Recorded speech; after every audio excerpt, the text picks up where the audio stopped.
Hey, it's David Duford at Duford Insurance Group, where we train and recruit agents nationally to sell final expense, Medicare annuities, and ACA health insurance.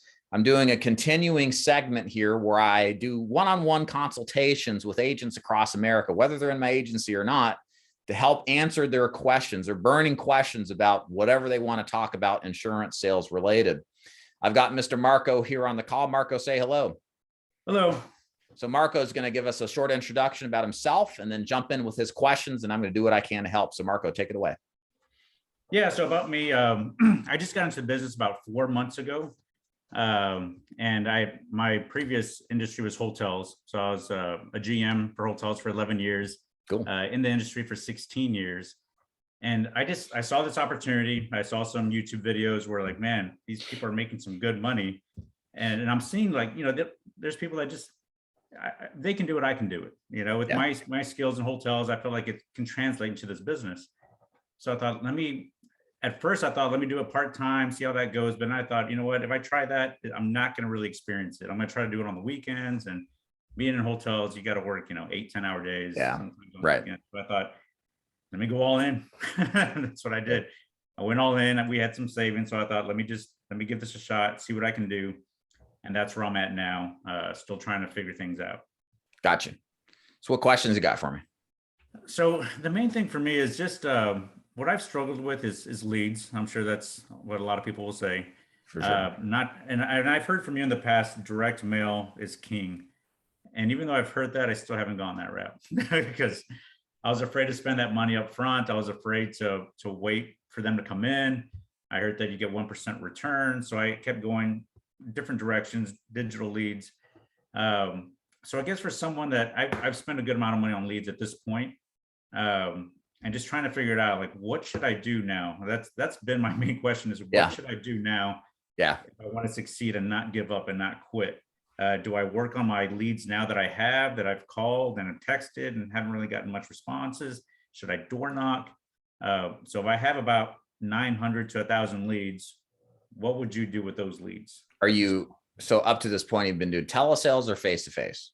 And that's been my problem too. I started with face-to-face, and then I started going into telesales because I found myself driving an hour one way, no show, an hour the other way, no show, gas.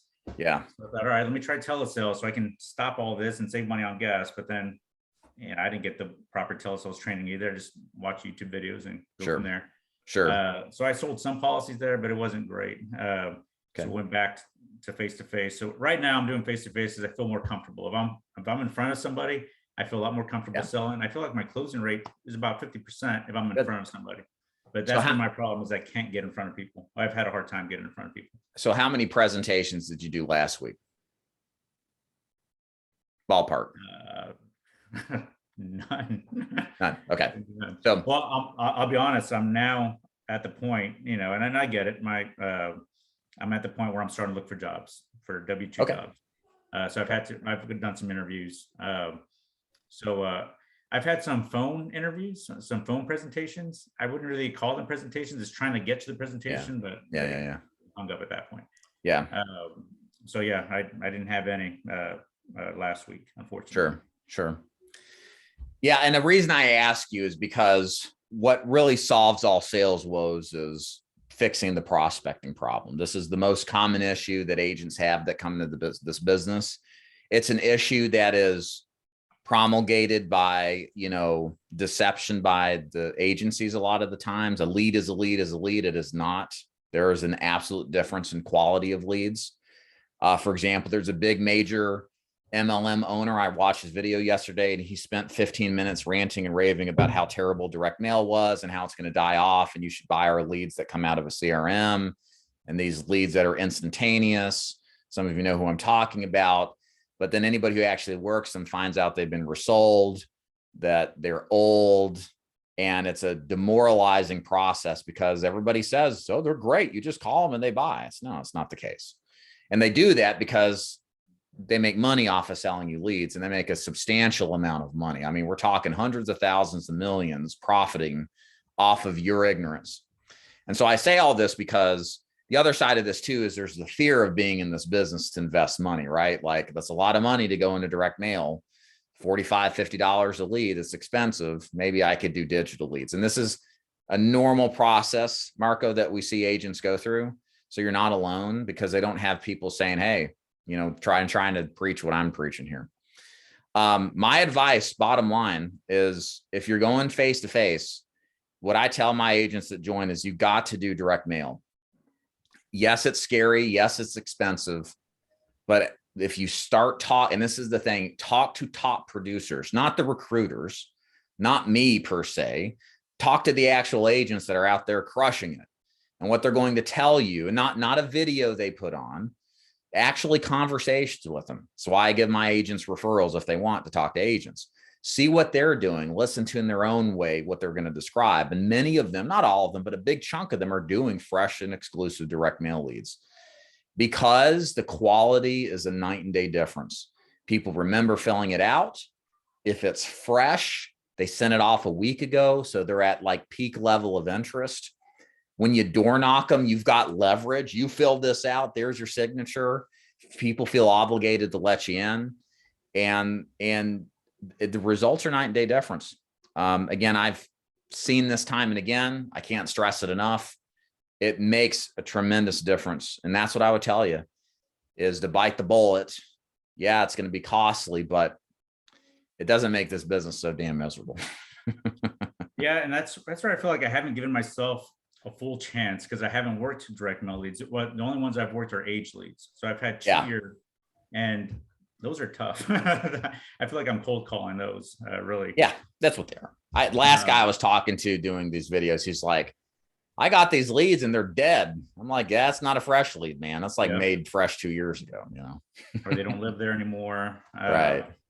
So with direct mail, I know you put in the order, it's going to come in, what, 2-3 weeks later? Yes. Typically, how long it takes to get correct. So, and that's what stopped me from doing that is, all right, but until then, what do I do? And that's what I was thinking. Even now, like if I go that route now and just, all right, just bite the bullet, just do it. What do I do till then to try to make revenue? What, where do you live? Houston. So west of Houston, Katy, Texas. Okay. So I don't mind a good Facebook lead that is face-to-face, that's fresh and exclusive. The thing with Facebook, it's a lower quality lead, but you've got to buy more than what you would spend for direct mail. So in other words, if I could be full-time doing 30 direct mail a week, I would need at least 50 to 60 for Facebook, because there's just inherently people who aren't going to pick up the phone, who aren't going to remember doing it, the stuff that you may have heard. Right. But you overcome that with a higher level of volume. The other thing that I would do too, and this is something that does help measurably, and I did this in 17, and I noticed the difference. 2017, when I was working Facebook leads, pick areas that aren't overpopulated. Don't work Katy, don't work suburban Houston. Go out 30 minutes west or south. Get into the smaller communities. There are less people being prospected constantly for insurance, and probably more likely to agree to sit down with you, whether that's setting an appointment over the phone to see them later or a face-to-face door knock. So it's going to be more spread out. You're trading your time for quality is kind of how I would argue. There's going to be a little bit more drive time. There'll be more back and forth, that kind of thing. But that makes a big difference. Every time I did that, I went into the sticks, deep into the sticks in Tennessee or Georgia. And it's just, I felt like the people in Chattanooga where I live were just kind of inundated even then. I couldn't imagine what it was like now. Okay. Here's a question. If there's an IMO that provided direct mail exclusive leads, but you have to trade off your commission level, and you have to trade it to 50%. I mean, does that make sense to get the training to get it going? I mean, it's 50% is very low, but 50% of 20 to 25 fresh direct mail leads a week on average. I don't know. That's kind of that's what I'm dealing with right now. I'm not sure whether to move on with that or not. It's tough because are you going to own the book of business? Are you vested? Are you paid? Yes. Okay. what are the opportunities for advancement? I mean, can you get higher commissions than that? Have they Yeah, explained but it's that? not very high. Maybe up to 80%. Yeah. It's very difficult to do fresh leads on a subsidized contract, because the thing is that if I were in the position, here's what I'm thinking as an IMO. Okay, I'm recruiting people, and there's a plentiful amount of people that will take free leads, especially fresh and exclusive. But I know that not everybody's meant for this business. So I need to price the compensation model for the agent that's low enough that even if they don't pan out, I'm not going to lose money hand over fist. So what ends up happening is there's no such thing as a free lunch. You're going to end up paying a lot less. You get paid a lot less if you're successful. Now, something's better than nothing, but so 0% of 120 is zero, right? That's the argument. That makes sense to a degree, but just know that's what you're going to get into. And that's kind of been my thing, is that if you're good at this business, why would you take a subsidized contract? You don't need it. Right. But if you're not good at this business, it doesn't matter if you're subsidized or not, you're still going to lose. Right. Yeah. So it's just, to me, it's an intermediary. It's like a step between the bigger step. You do it because money's tight and you want to learn the business on somebody else's dime before you go independent on your own. I don't look at it personally as a long-term opportunity, because when you're crushing it, you're doing 20, 25,000 a month, and you start doing the math on the tens of thousands of dollars you're not making, you're going to be motivated in a sense to make a move to be independent. Yeah. Fully. And that's where I wish somebody just told me, because I did put a lot of money down, and I probably put in the wrong places, whether it was a system or different leads. I wasn't afraid to put money down because I thought if I do it, the results will come in. Yeah. But I think I never stayed consistent either. I tried these leeds over here, these guys over here. And to get good at this business, it seems like it's not just the sales part. I mean, it's prospecting. Prospecting is huge. And here's the thing. I don't want to blame the leads as the only issue. Right. No, you got to look at yourself too and think, am I really doing everything I could?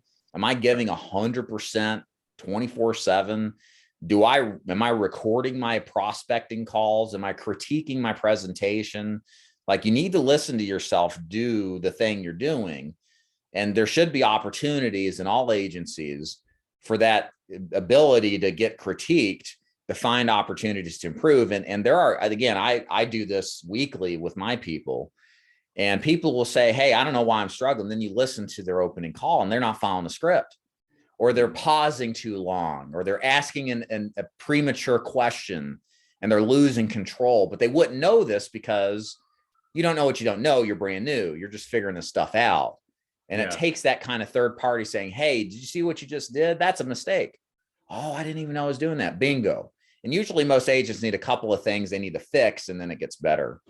So long story short, don't want to put, the leads are important, but also how you sell, how you present, and especially starting the calls is really where you need to spend most of your time, whether you're telesales guys or if you're doing face-to-face. Like my dad used to run a chemical business, and he sold it off to Ecolab, retired very wealthy at 49. And he said to me, Dave, half this battle is just getting in the door. If you can get in the door and just get an audience with the prospect, you got a good chance, but it's getting in the door. If you can't do that well, nothing else you can do well either. Right.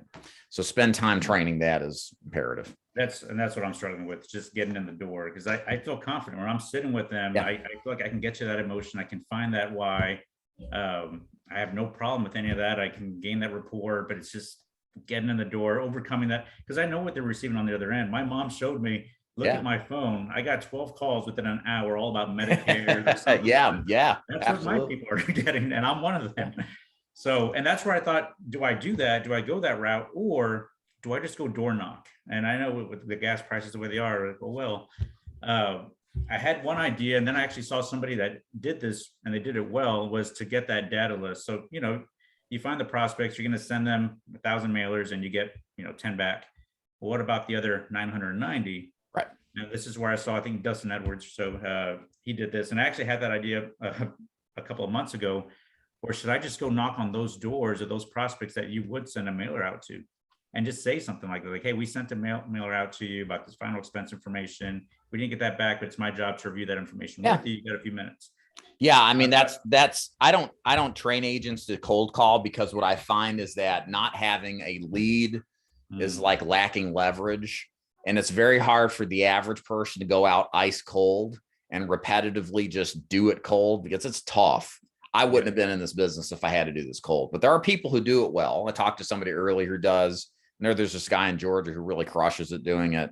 But if I were forced to do it, the way I would do it is print out a direct mail card, any kind of direct mail card, go door to door in an area that kind of constitutes a final expense prospect, working class, lower income area, knock on doors, maybe buy a list so I could see who's over 60. Okay.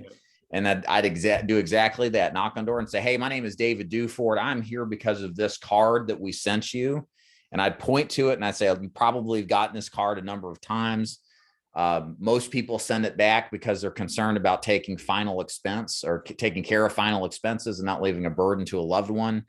And we're here because most likely you didn't send this card back, and they send me out to talk to you, to show you more about how these programs work. All I need is a quick 5 minutes to do my job, and I'm out of your hair. Do you want to sit down here on the porch, or should I come in? That's what I would do, word for word, script wise. And I would hit 20 to 30 doors a day, sit down with a couple presentations, and maybe write a policy a day.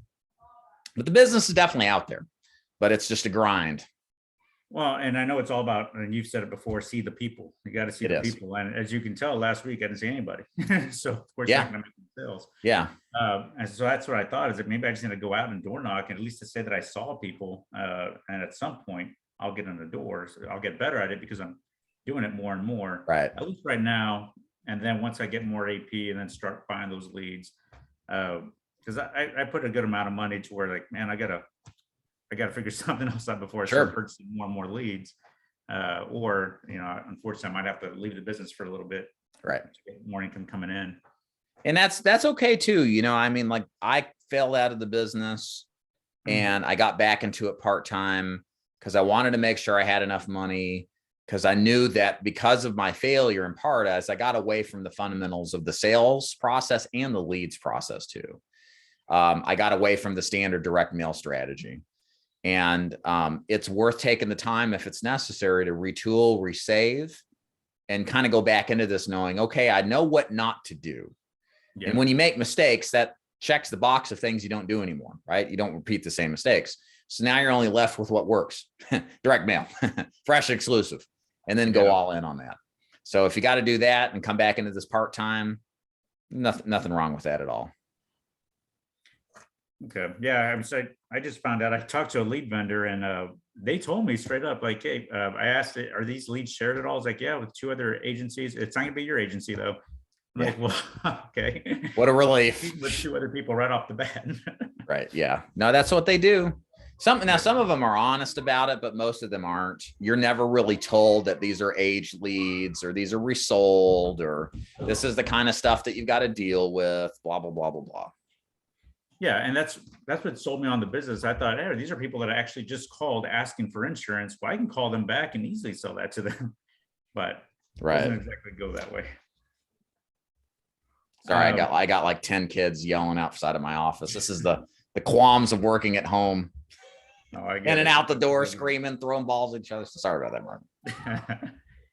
Mark. So then my next thing is just, and I think I know the answer to this, but it's really find the niche, right? Like, if it's final expense, stick with that. Because I've got that shiny new object syndrome where, final expense, and then you hear about Medicare, like, well, let me look more into that. And then you hear about whole life and infinite banking and IULs, annuities. Well, annuities would be perfect right now, because with the market the way it is, that should be an easy sell. Sure.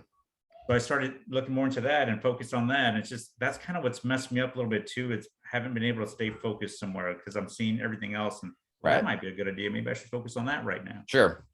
Well, everything else looks really good when what you're doing sucks. Right. That too. The question is, how much is that going to suck? And what you're usually doing is, when you get into a business, the thing with business is you always are going to have your fair share of good things and bad things. If you get into the annuity space, yeah, the money's great, but the close rates are lower. It's a multi-step sales process. It's complicated, so it's like, yeah, there's that. and infinite baking, same thing. How do you find prospects? Harder to find prospects there. Great money, but multi-step process, not an immediate. Now my kids are done. That's okay. No worries. Let me in, he says. Okay. So, for me, it's like, this is kind of a leading indicator, and you may not fit this, but a lot of agents go through the same process you do. And it's kind of like the shiny object syndrome. And I'm really sensitive to it these days, because even 10 years ago, I was under the same pressures, final expenses, suck and win. Maybe Medicare is better, right? But the thing nowadays is we have social media, we have influencers out there who are effective salespeople, and they know how to push your buttons and tell you how great their thing is, and distract you from what you should be focusing on. So what this kind of comes down to for me, Marco, is kind of getting back to fundamentals in the sense of the business. What do you want out of this business? And what of these products most appeals to you personally? And once you answer that, then you've got to find an agency that reflects that. So you want a marriage with an agency that's going to be all in with you in the direction you're going. And then the final step is, and this is the difficult step, you have to completely commit, put blinders on, and say yes to that thing for the long haul. But the difficulty is in the day-to-day when things get tough, because saying yes to one thing is saying no to everything else. And the things you're saying no to will be appealing. It's difficult, and there's no easy way, and except to kind of like purposely limit things so that you're not tempted. But it's also to fix these intrinsic issues, because these are issues as a whole, whether you sell it final expense or Medicare or mortgage protection or IULs, you got to see the people. All sales woes come from a lack of prospecting. Therefore, all problems are solved when you're seeing 15 plus people a week. If you can do that 15 people a week, yeah, you'll still have frustration. You still have people decline you, but you're making money. You're happy. You're dealing with it. It's like, it's part of the business, but it's nice because I just made whatever, right? So until you get to that point, it's a difficult task to go down. Okay. Well, I think that's all the questions I got. Well, Marco, man, I appreciate you being here. Hope that helps you. Yeah, I did. Thank you. I appreciate it as well. Yeah. Well, thanks for being here. And if I can ever do anything, just drop on by. Happy to help you anytime. Sure will. Thanks, Dave. Bye, Marco. See you.